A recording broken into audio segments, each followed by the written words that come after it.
Assalamualaikum warahmatullahi wabarakatuh. Perkenalkan, kami dari kelompok 10 dengan materi sistem pasar bebas dan kebijakan pemerintah. Dengan saya sendiri, saya Miftahul Falah, dan rekan saya Siti Ulfa.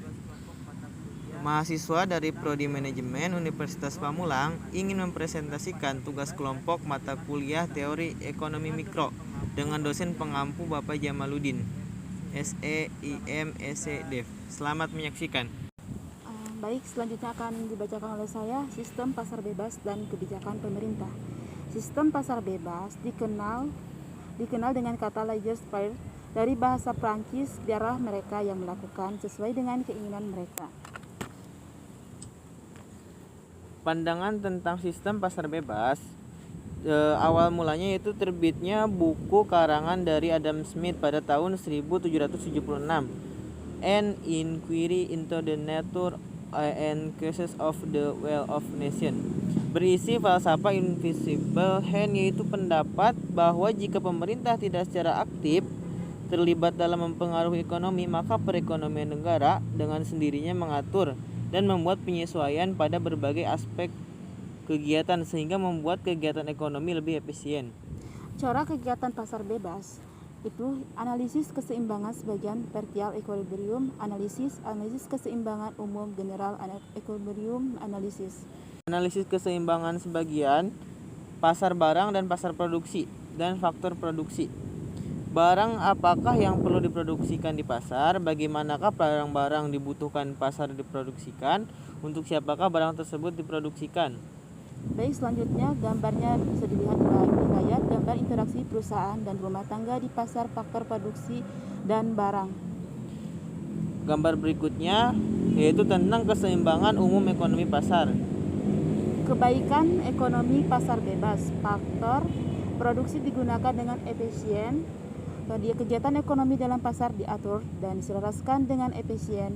Pertumbuhan ekonomi yang kuat, kebebasan pelaku ekonomi memilih bidang usahanya. 1. Efisiensi penggunaan faktor produksi. Efisiensi alokatif. Efisiensi ini dicapai apabila perusahaan beroperasi sedemikian rupa sehingga tingkat harga sama dengan biaya marginal. Selanjutnya yaitu efisiensi produktif, dicapai jika perusahaan beroperasi dengan biaya yang paling minimum, yaitu bagian terendah dari AC. Kedua efisiensi ini dicapai hanya pada pasar persaingan sempurna, yaitu pasar bebas. Gambar persaingan sempurna dan efisiensi alokatif. Gambar selanjutnya yaitu gambar surplus konsumen dan surplus produsen. Gambar selanjutnya itu gambar efisiensi produktif pasar persaingan sempurna. Gambar selanjutnya gambar tentang efisiensi produktif pasar persaingan monopolistik. Gambar selanjutnya efisiensi produksi pasar monopoli. Yaitu selanjutnya kegiatan ekonomi berlangsung selaras dan efisien.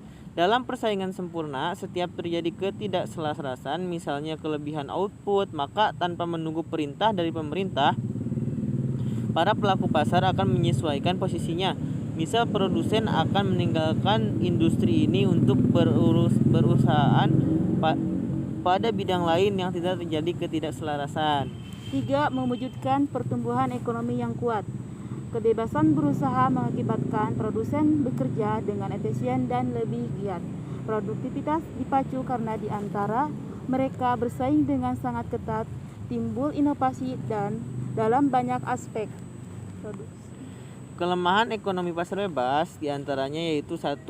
Akibat eksternalitas yang merugikan, kekurangan barang publik dan barang merit, mewujudkan kekuasaan monopoli dalam pasar, kegagalan membuat penyesuaian dengan efisien, dan distribusi pendapatan tidak merata.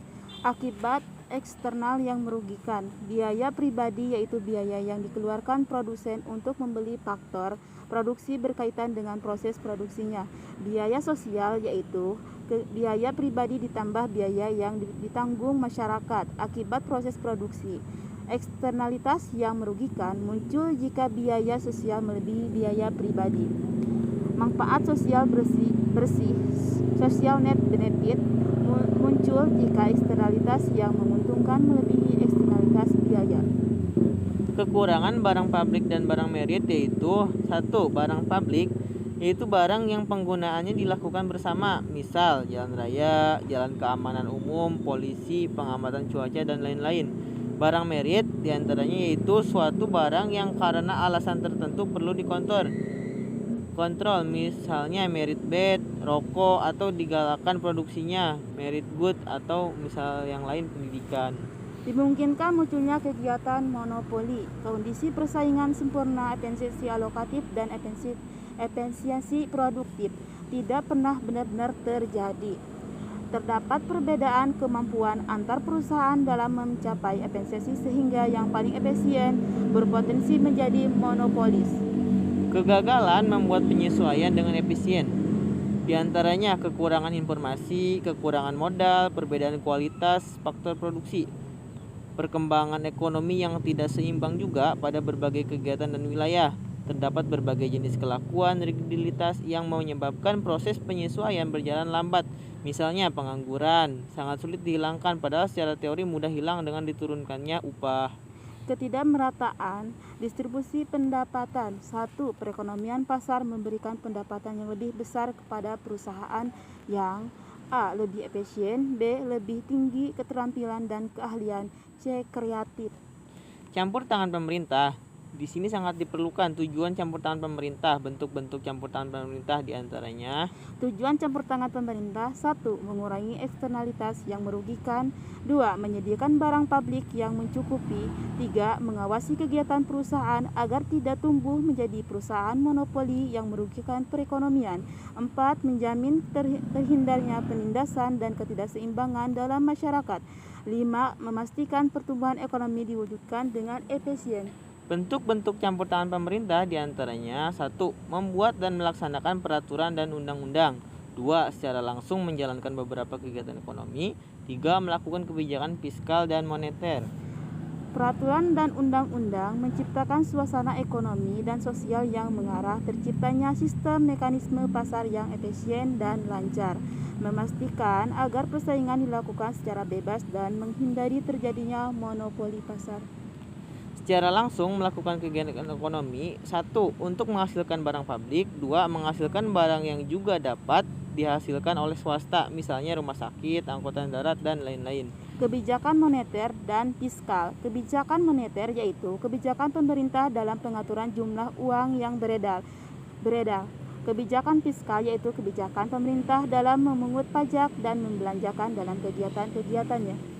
Tujuan dari kebijakan pemerintah ini yaitu: 1. Untuk mengatasi masalah pengangguran, kenaikan harga, dan pertumbuhan ekonomi, 2. Menjamin faktor produksi digunakan dan dialokasikan pada berbagai kegiatan ekonomi secara efisien, 3. Mengatasi ketidakmerataan distribusi pendapatan. Fungsi kebijakan moneter itu yaitu mengendalikan tingkat harga, menggalakkan kegiatan ekonomi misal di masa pengangguran, memacu pertumbuhan ekonomi. Fungsi kebijakan dari fiskal yaitu untuk kebijakan fiskal secara umum digunakan untuk menjaga agar perekonomian berjalan stabil dan tumbuh sesuai dengan kondisi yang terjadi pada suatu waktu tertentu, untuk meningkatkan efisiensi penggunaan faktor produksi, dan untuk memeratakan distribusi pendapatan. Misalnya diterapkan pajak progresif yaitu tingkat pajak yang semakin tinggi untuk pendapatan yang semakin tinggi. Demikianlah presentasi dari kami. Jika ada kekurangan kami mohon maaf. Wassalamualaikum warahmatullahi wabarakatuh. Waalaikumsalam warahmatullahi wabarakatuh.